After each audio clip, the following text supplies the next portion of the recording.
All right. We are joined by head women's soccer coach Nikki Izzo-Brown this morning. Coach, if you just want to preview the two matches we have coming up this week against ranked Penn State and Duquesne, then we will open up to questions. Yeah, we're excited to be home. Penn State obviously has been a big rival for us for years. We have tons of respect for them, and obviously both of us being nationally ranked will be a huge game for us Thursday, and then to turn around and play against a tough Duquesne. It's going to be an exciting first Sunday matchup for us, but we're excited to have that Thursday Sunday matchup with both great opponents. Awesome. All right, we'll open it up to questions. And Greg Carey, you can start us off. Sure. Good morning, Nikki. Morning. Just curious, how do things, if anything, change when you have a full week of preparation for Penn State and then a much shorter turnaround, which obviously you'll kind of grow accustomed to as the season goes on, before Duquesne with only having a couple days in between?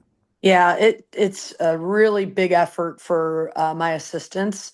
They do a great job making sure that we are ready for the quick turnaround with the scouting report and preparing the team. So it's a lot of being laser focused with the girls and making sure we're in those couple of days preparing them the best we can in the short amount of time, but being efficient with that time. So, I attribute all of it to my staff and how well they do with that quick turnaround. Spencer, you can go ahead. Hey Nikki, what makes Penn State such a challenging team to play every year? Are they like just fundamentally sound? Are they defensively really good? Like what makes them so tough to play every year? Hi, Spencer. You look at year in and year out their recruiting. They have extremely talented players. Obviously, their coaching staff is very experienced. So I think between them being tactically sound and talented, obviously it's a very hard opponent for us, and we respect that. So I would probably say it's a combination of both of how organized. And if and effective their staff is, but also the talent they bring in. Ryan Decker, you can go ahead. Nikki, how are you? Hi, Ryan. So you mentioned after last week's game that you were really pleased with how your team responded emotionally there in the second half. Now that you've had some time to watch the film of that opener against Dayton, what did you like that you saw? What maybe you didn't like so much that you saw in game one? Yeah, I mean, I say this to the team all the time. You have so many emotions flying, uh, and it's just really important to watch video because sometimes it's not as bad as you thought or as good as you thought. So after that, Ryan, I would probably say first half we just weren't taking care of the ball as well and giving each other options, and I think that was some individual breakdowns, and then. I know the captains, spoke to this in a team meeting that they want to be able to make adjustments before halftime where the staff has to. So I think, w- you know, all in all, I was pleased with the way we played. I think we're always on the hunt of consistency in a 90-minute game. So going into Penn State, that's what we have to be.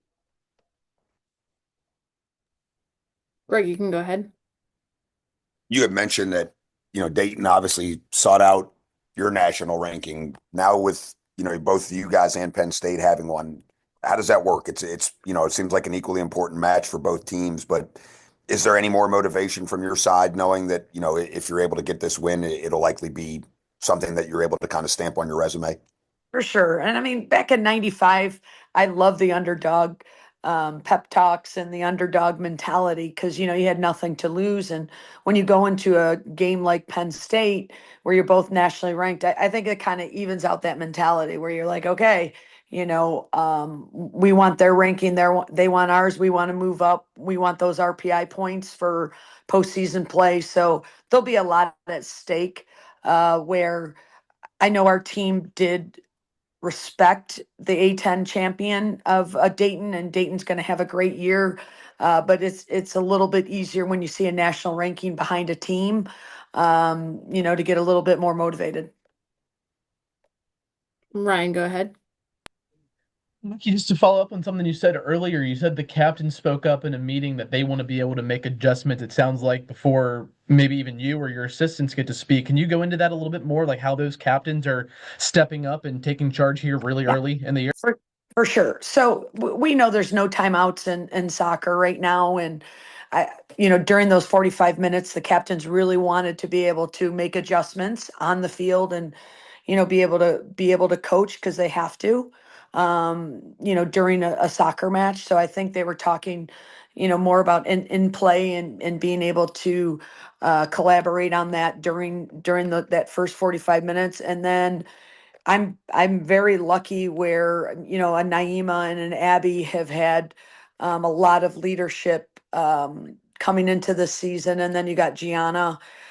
So it's incredible, the leaders that I get to, kind of walk behind and or walk alongside of, and just to hear, what they want and their expectation, and they keep pushing the standard. So I know this season I'm going to really rely on them to keep speaking up like that and making suggestions like that, where they're going to continue to get the respect of not only the staff but the team.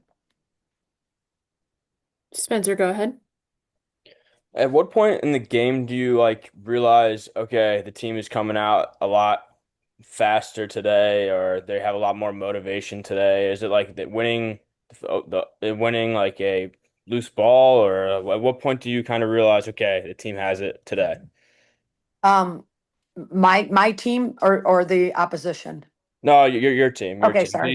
You said they came out a little bit as emotional the first half, and they kind of fixed in the Yeah, second half. yeah. Definitely. I think loose balls. I think hardened tackles. We talk a lot about individual battles, 1v1 individual battles, and you'll see, how quickly we're pressing, and I I I think there's definitely that emotional piece where you'll see everybody talking, you'll see everybody moving, but then when the ball's near you, are you doing your job and you're doing it at a high intense level? So if it's a tackle, if it's a pass, if it's a second movement, we usually can tell them that we're in this game.